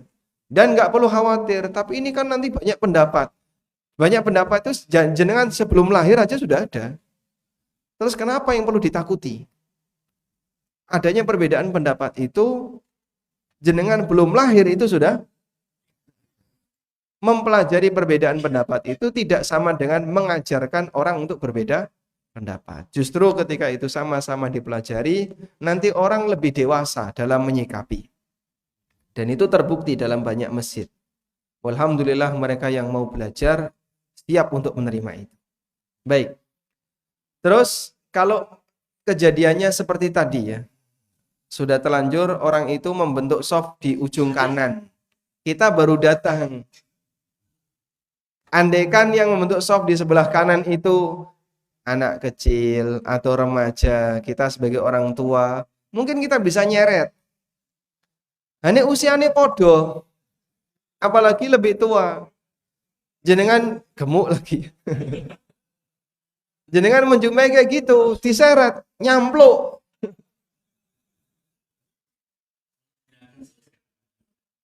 Ya, bisa jadi ketika dia ditarik, marah dia, tidak mau dia, ganggu orang sholat. Pilihannya di tengah tapi nggak ada teman, akhirnya soft jadi renggang sekali. Atau ikut gabung ke sebelah kanan, ngalahi dalam rangka merapatkan soft. Mana yang lebih benar? Yang kedua. Karena merapatkan soft itu bagian dari tugas bagi orang yang sholat. Sementara kanan dan tengah seperti ini sifatnya ideal sunnah, sehingga lebih baik ngalahi meskipun tidak ideal. Sudah dalam rangka mengambil madorot yang lebih kecil. Dan saya pernah menjumpai kayak gitu ya. Salat subuh mampir di Masjid Bojonegoro, ketika masuk masjid karena baru datang, soft paling belakang cuman satu orang di ujung kanan. Waduh, ini Arab tak seret kok nyampluk. Akhirnya ya terpaksa ngancani dia di ujung kanan. Oh gitu, tentara itu kanan ya. Baik, selanjutnya tadi ya. Pertama apa tadi Pak? Qadha. Qadha itu ada atau tidak? Yang jelas seperti yang disebutkan dalam hadis tadi. Orang yang ketiduran atau kelupaan, maka dia sholat ketika ingat atau ketika bangun. Itu disebut qadha atau bukan? Masalah istilah longgar lah. Tapi definisinya kayak gini. Jadi dalam pengulangan itu ada, dalam pengamalan itu kan ada tiga ya. Ada qadha, ada ada, ada i'adah. Bedanya apa ini? Qadha itu di luar waktu. Di luar waktu. Ada itu tepat waktu. I'adah itu pengulangan dalam waktu. Dalam waktunya. Misalnya puasa, pas Ramadan nggak bisa, maka dikerjakan di bulan Syawal. Namanya apa? Qadha, karena dikerjakan di luar waktu. Ada itu artinya dikerjakan tepat waktu. Sehingga orang ketika niat nawaitu shauma ghadin an adai. An adai itu apa sih, Pak? Lah sampean sing niat mosok gak ngerti. Ya ngerti ini mau dikon ngapalno kaya ngene. Nah, kalau seperti itu berarti jenengan niat tapi gak paham apa yang diniatkan. An adai artinya dilakukan tepat waktu sesuai dengan bulannya. Baik. I'adah itu mengulang. Misalnya selesai sholat maghrib terus dikandani, Mas, sampean sholatnya batal. Loh kenapa? Gak menghadap kiblat. Baleni. Dia ulang kiblatnya yang benar ke situ, Mas, bukan ke situ. Maka dia ulangi itu namanya i'adah selama masih di rentang waktunya. Baik. Berarti kalau tadi yang ketiduran terus dilakukan di luar waktu namanya qadha ada atau i'adah? Qadha. Baik. Yang kedua? Bangun dari sujud. Duduk istirahat. Duduk istirahat. Duduk istirahat itu sunnah atau bukan? Dalam hal ini ulama beda pendapat. Ada yang mengatakan bahwa duduk istirahat itu sunnah. Ini tidak bisa nyala. Buku tafsir sholat. Wah, nyangkut di mana ini? Dan alhamdulillah. hang, Pak.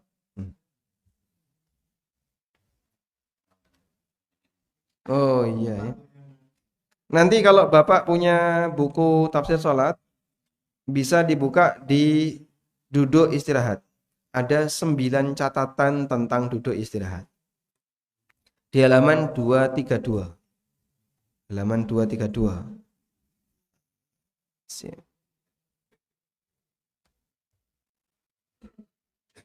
Ini halaman berapa ini? Oh, masih jauh. 232 kejauhan. Nah. 10. Nah, ini ada penjelasan tentang hukumnya juga. Ulama berbeda pendapat berkaitan dengan duduk istirahat. Ada, kalau nggak salah ada 4 pendapat atau 3 pendapat ini. Hukum duduk istirahat, ulama berbeda pendapat mengenai hukum duduk istirahat. Jadi kalau tadi Bapak menyampaikan seperti itu, memang dari dulu sudah ada khilaf. Ada yang mengatakan duduk istirahat hukumnya sunnah, ini pendapat sekelompok sahabat seperti Malik, Ibnu Khuwairits, Abu Qatadah, dan pendapat ulama tabi'in seperti Abu Kilabah, Masruq, Makhul, Atha, dan Hasan al-Basri. Dan ini juga pendapat madhab Syafi'iyah. Dalam salah satu riwayat juga pendapat Hambali dalam salah satu riwayat. Kemudian pendapat yang kedua, tidak dianjurkan duduk istirahat. Ini pendapat Ibnu Mas'ud, Ibnu Umar, Ibnu Abbas, Ibnu Zubair radhiyallahu anhum. Pendapat Hanafiyah dan Malikiyah. Dan salah satu pendapat dalam mazhab Syafi'iyah. Kemudian ada yang mengatakan duduk istirahat itu rukhsah, keringanan. Artinya bagi yang membutuhkan dianjurkan, yang tidak membutuhkan tidak dianjurkan. Ini juga pendapat sebagian Syafi'iyah dan Hambali, pendapat Abu Ishaq dan Al-Maruzi. Jadi ada 3 pendapat dalam hal ini. Nah, selanjutnya. Oh, baik. Kenapa semuanya duduk? Iftirash. Memang wallahu alam dalam mazhab Malikiyah itu iftirash saja dalam salat, tidak ada tawarruk. Walaupun 4 rakaat. Tapi pendapat yang kuat tawarruk itu ada, dan itulah pendapat Syafi'iyah dan pendapat Hambali. Sehingga kalau salatnya punya 2 tasyahud, maka tasyahud awal iftirash, tasyahud akhirnya tawarruk. Nah, sekarang kalau di sana kok prakteknya kayak gitu. Mohon dipahami, di Timur Tengah itu, di Masjidil Haram dan Masjid Nabawi, di situ ada berapa madhab? Banyak madhab, 4 madhab. Madhab yang paling besar pengikutnya itu madhab apa? Paling besar itu Hanafi. Hanafi itu India, Pakistan, Bangladesh, Kazakhstan, Tajikistan, stan itu ya, sampai pasar stan. Itu semuanya Hanafiyah. Jadi Hanafiyah itu Asia ke utara. Asia Utara membentang dari timur barat itu rata-rata Hanafiyah. Malikiyah itu Afrika Utara. Sebagian Mesir, terus ke barat. Maroko, Libya, Aljazair, Mauritania, Sudan, itu Malikiyah. Pokoknya negara Afrika yang muslim itu rata-rata Malikiyah. Syafi'iyah itu Asia Tengah. Asia Tengah ada Suriah. Kemudian Mesir juga banyak. Terus Yordan. Kemudian ke timur. Nanti di timur ada Indonesia, Malaysia, dan kanan kirinya. Itu Syafi'iyah. Brunei. Kemudian Hambali kebanyakan Jazirah Arab, Saudi, Kuwait, Qatar, dan kanan kirinya itu Hambali. Itu kurang lebih peta 4 madhab. Dan ya satu sama lain saling menghormati, sehingga kalau menjumpai yang beda, kewajiban kita adalah kamu belajar dan tidak perlu kisruh, ya. Sehingga saling menghormati. Wallahu a'lam. Makanannya sudah siap?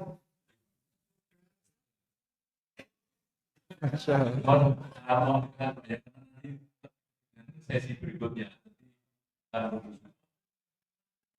Gimana? Pak Iwan mau menyampaikan apa?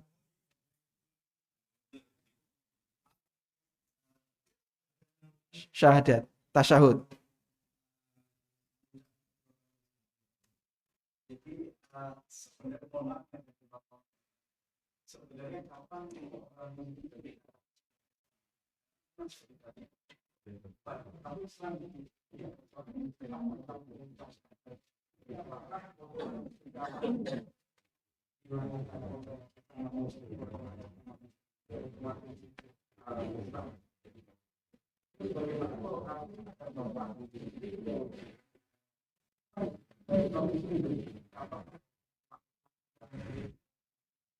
Baik. Baik. Cukup. Cukup. Ya.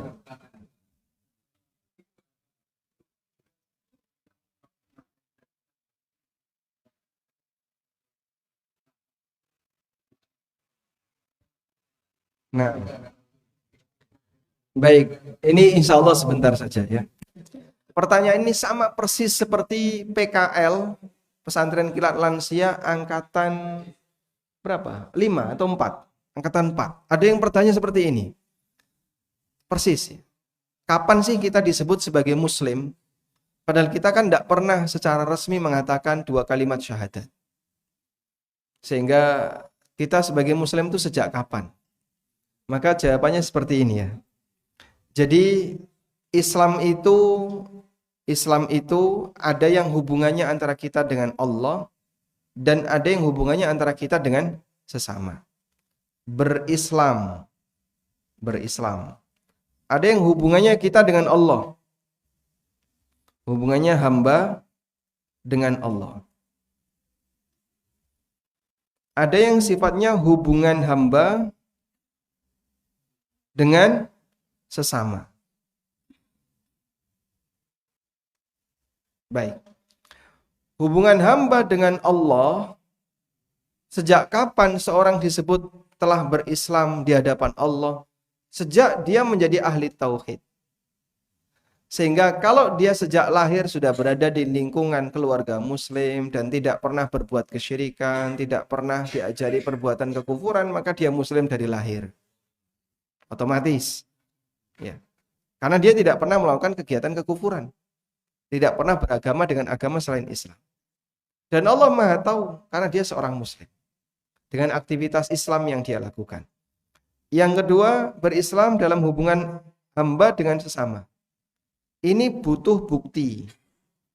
Bagian ini harus ada bukti. Ada bukti.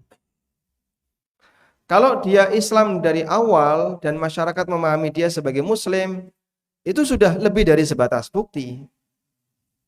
Tapi kalau dia awalnya non-muslim, maka harus ada bukti kalau dia sudah masuk Islam. Dibuktikan dengan apa? Ikrar di depan umum, agar nanti kalau dia mati, penanganannya sesuai penanganan Islam. Ini jenazah boleh disolati atau tidak? Ini jenazah dimakamkan di mana? Ini cara nangani gimana? Boleh didoakan atau tidak? Itu ada bukti dia sudah berubah agama atau tidak. Nah, kalau dia sudah Islam dari awal, ya tidak perlu pembuktian. Selama ini dia ngapain? Ya Islam. Terus kalimat syahadat kita di depan Allah Ta'ala apakah harus secara terbuka dinyatakan di hadapan umum? Tidak perlu. Dan tidak ada syarat seperti itu. Makanya aneh kalau orang membuat syarat padahal Islam sendiri nggak pernah ngasih syarat kayak gitu ya. Terus gimana Pak? Dia membaca syahadat ketika kapan? Sholat kan bolak-balik syahadat. Masa sampean kurang percaya ya? Coba direkam bacaan sholat dia. Karena dalam sholat ada kalimat asyhadu an la ilaha illallah wa asyhadu anna muhammadan rasulullah. Dia membaca kalimat syahadat itu dalam sholat dia. Dan aktivitas dia juga aktivitas muslim. Dipahami ya? Baik, bukan syarat untuk jadi Islam harus di depan imam. Bukan syarat untuk jadi Islam harus di depan umum. Tidak di depan imam maupun di depan umum. Sehingga kalau kamu mengikuti aliran tertentu, kamu harus menghadap imammu, baca kalimat syahadat di depan imammu. Tidak perlu. Karena dia bukan orang yang berwenang kepada saya. Dan saya tidak harus membaiat dia. Tapi kalau hubungan kita dengan Allah, maka kita sudah muslim sejak lahir jika kita bukan penganut ajaran yang lain. Paham ya? Sehingga sebenarnya ikrar syahadat itu fungsinya apa Pak? Bukti. Kalau dia sudah pindah agama, karena nanti sikap kita jadi berubah kepada dia. Kita ngasih salam, kita mendoakan kalau dia sudah meninggal, dan seterusnya. Dipahami insya Allah? Baik. Walhamdulillahirabbil alamin. Insya Allah. Masya Allah. Mas jin, setan gimana?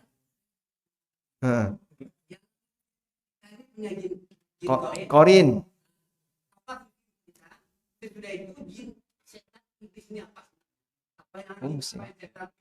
Wah, itu panjang lebar itu bukan sedikit ya, Pak. Banyak jin, korin, setan, iblis ini panjang lebar ya. Ya, mungkin nanti di lain waktu insya Allah semoga bisa kita singgung insya Allah. Untuk saat ini belum bisa. Itu ujian. Manusia diuji oleh Allah dengan keberadaan pembisik yang jahat tadi. Semua. Ma minkum min ahadin illa wa ma'ahu qarin. Setiap orang pasti punya jin qarin. Ujian bagi manusia. Dia kafir, kecuali jin yang mengiringi Nabi sallallahu alaihi wasallam. Masya Allah.